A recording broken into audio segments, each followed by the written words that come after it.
आज हम पढ़ेंगे क्लास सेकंड में। सब्जेक्ट है हमारा हिंदी व्याकरण। जैसा कि हमने पिछली 2 क्लासों में चैप्टर को कम्प्लीटली पूरी तरह से पढ़ लिया था, तो आज और इससे रिलेटेड कोई क्वेश्चन आंसर भी अपन ने लगभग कर लिए थे। जैसे पेज नंबर 8 पर आपको क्वेश्चन नंबर क दिया हुआ था, जिसमें फिल इन द ब्लैंक्स यानी खाली जगह दी हुई थी। वो अपन ने 1 से लगा के 5 तक नेक्स्ट जो पिछली क्लास थी उसमें अपन ने कर लिया है। नेक्स्ट जैसे क्वेश्चन ख था उसमें भी 1 से लगा के 5 तक जो क्वेश्चन है उसको भी अपन ने पिछली क्लास में कर लिया था। और ग नंबर क्वेश्चन में 1, 2 और 3, 4 को भी अपन ने पिछली क्लास में लगभग कर लिया है। और क्वेश्चन ग में भी जैसे पेज नंबर 9 पे आपको दिया हुआ है क्वेश्चन ग, जिसमें लिखा हुआ था निम्नलिखित प्रश्नों के उत्तर लिखिए। तो इसमें से 3 क्वेश्चन, जैसे फर्स्ट भाषा किसे कहते हैं, भाषा की आवश्यकता क्यों होती है और भाषा कितने प्रकार की होती हैं, ये अपन ने तीनों क्वेश्चन को पिछली क्लास में कर लिया है।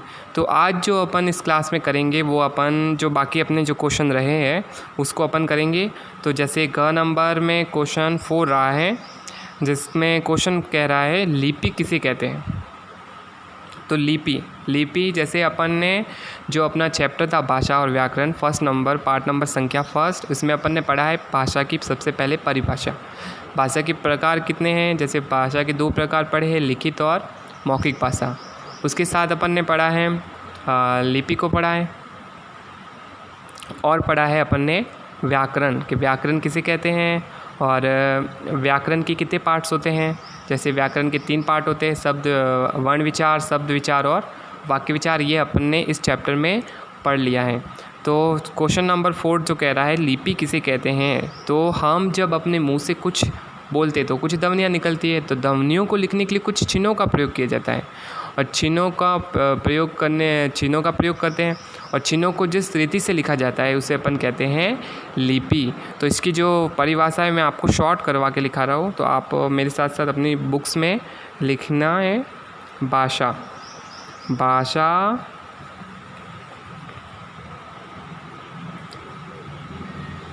भाषा के ध्वनि चिन्हों, भाषा के ध्वनि चिन्हों को लिखने की रीति को क्या कहते हैं, लिपि कहते हैं।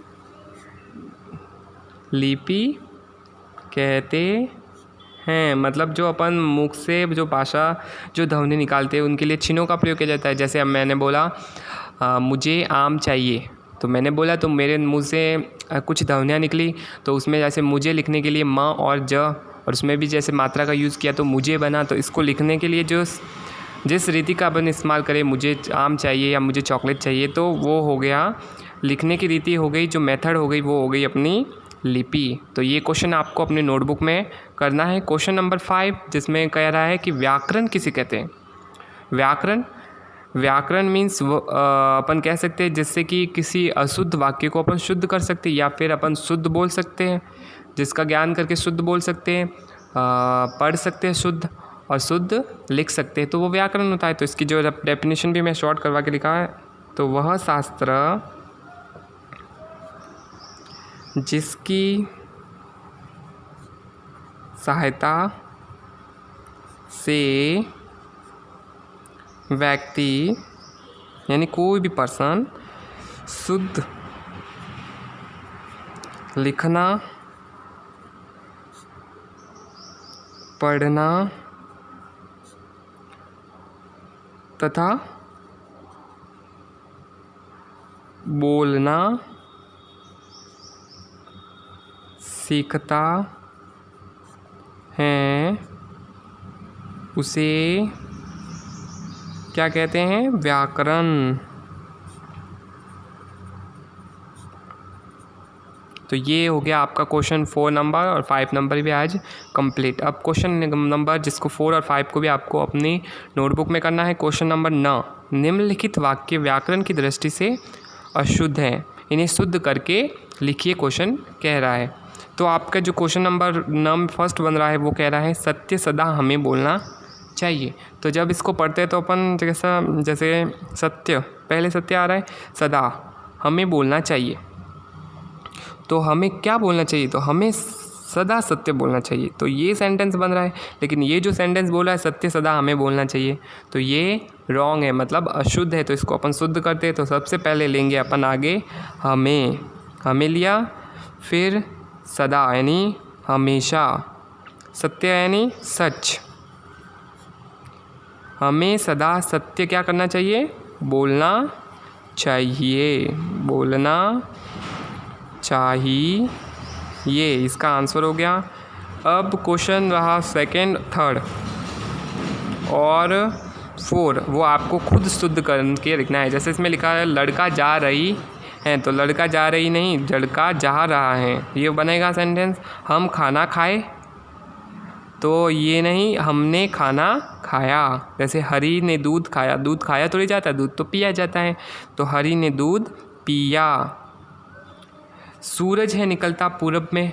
अब ये जो सेंटेंस है ये भी पूरी तरह से रॉन्ग दिया हुआ है, तो इसको अपन सही करते हैं। तो सूरज, सबसे पहले सूरज कौन सी दिशा से निकलता है? पूरब में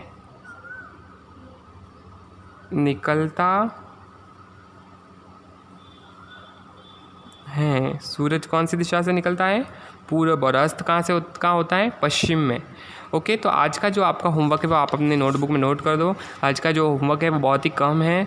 तो पाठ संख्या 1 हिंदी व्याकरण में आपका पेज नंबर 9 दिया हुआ है, उस पर लिखा हुआ है प्रश्न घ में 4 और 5 क्वेश्चन आपको नोटबुक में करना है। प्रश्न न में 3, 4, 5 को भी आपको अपनी नोटबुक्स में करना है। ये आज का आपका होमवर्क।